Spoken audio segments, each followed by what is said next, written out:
Tim Miles, I did not care for. Really? Yeah. Why is that? Really primarily, and I'm just going to put this out here because there's been a couple of narratives that have been floated that are just not true. He recruited Aguek Arop. He offered him a scholarship as a sophomore.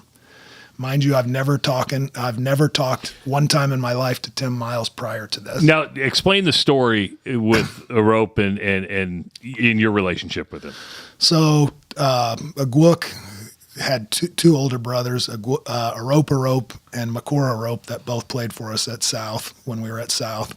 Aguek obviously was the middle brother, I guess if you want to call it that, of the Arops.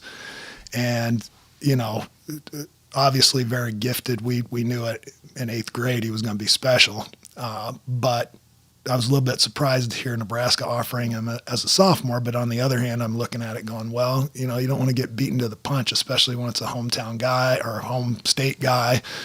Be first to that. And, so Miles tells me on the phone that day, and like I said, we've never spoken personally, he and I, till this moment.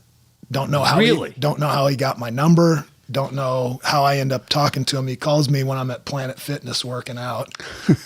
Tells me. So this is not on the athletic department office. No telephone at school. Not. So he's already been offered, or okay? He's already offered. Okay. And so Tim calls me and says, "Hey Bruce, just wanted to touch base with you. I got your number. Thought I'd give you a call, talk to you about Aguek." I said, "Sure, Coach. What do you want to know?" And he said, "Well, obviously."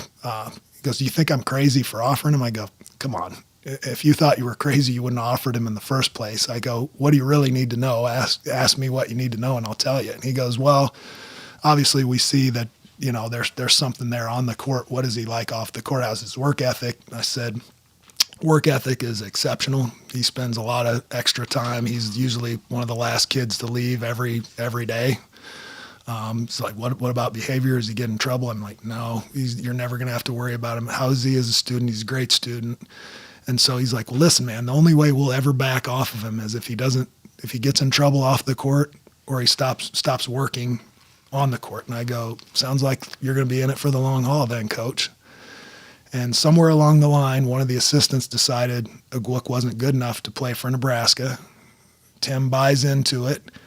Tim backs off and tries to get UNO to come in and offer him to take him off the hook so he doesn't look like such an ass. And through a couple back channels, my dad finds out that Nebraska coaches, Creighton coaches, and UNO coaches had all had a golf outing together. Darren Hansen calls and offers Aguek like the next day, and my dad's like, "I think he's pretty set on Nebraska, Coach.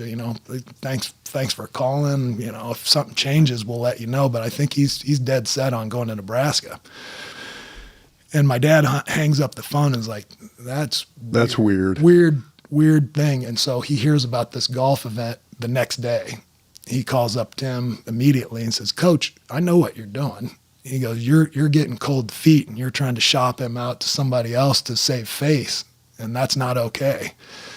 Mind you, this happened after the AAU season was over, so he couldn't reopen his recruiting. Oh. So they wanted to keep him in state. Right. And then he made it look like Aguek changed his mind. And I'm like, no, that is a false narrative. That is not what happened. The only reason he's not there, you changed your mind. Own that shit. Take ownership of it and, say, yeah, we don't think he's good enough. And then he goes to San Diego State, who's national champion runner-up, and I'm going, he wasn't good enough for Nebraska, but he's good enough for this runner-up of the NCAA tournament.